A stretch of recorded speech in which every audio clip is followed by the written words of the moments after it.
This is 1040 Investigative Reports with Sean Christopher.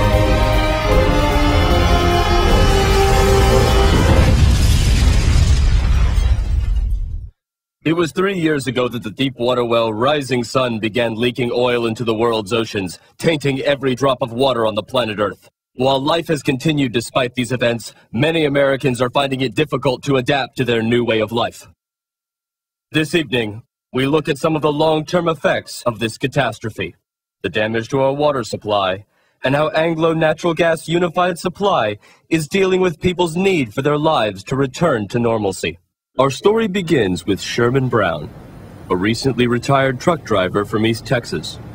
Like most Americans, he's finding it hard to continue normalcy after oil permeated his way of life.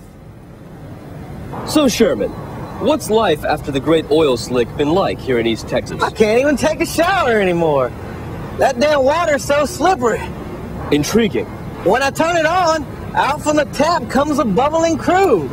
Oil, that is. Nah, not exactly. More like light salad dressing. And that's how you hurt your knee, slipping on this water-oil mixture in the shower. This? Nah, it's from Pilates.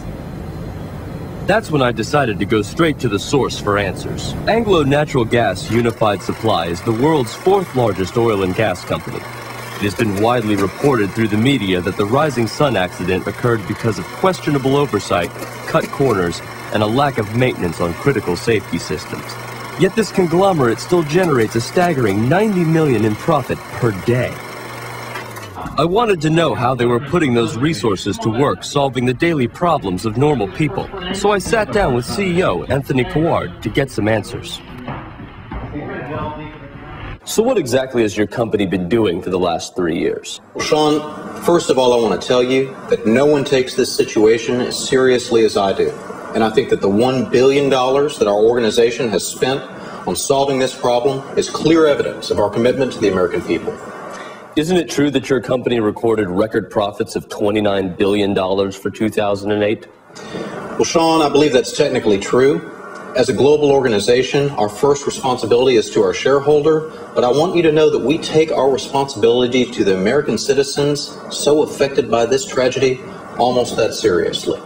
Over the last 3 years, we've invested close to 1% of our after-tax profits in resolving this situation and neutralizing it.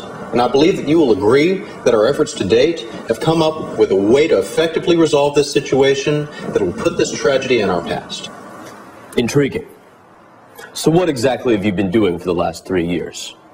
I'm glad you asked that question. And that's when he took me to their war room where I met, in Mr. Coward's words, the smartest, hardest working, most dedicated and innovative men and women in the entire organization, the public relations team.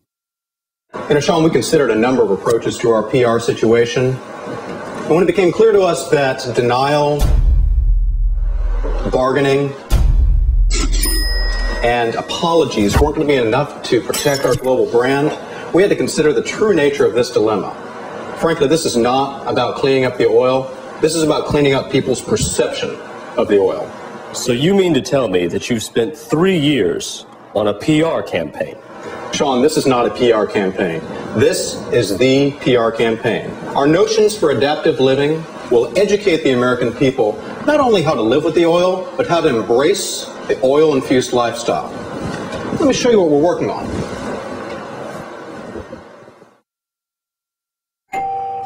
Look out, Johnny. Susie just showed up for the dance, but she's 10 minutes early.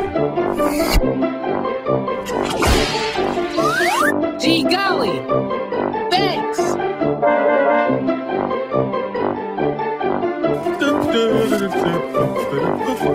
Did you forget to fill the car up with gas?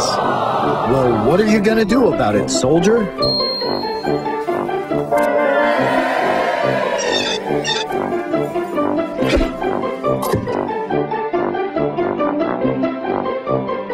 I used to spend so much time in the kitchen cooking, I barely had time to vacuum. But thanks to petrol-infused beef, dinner cooks itself.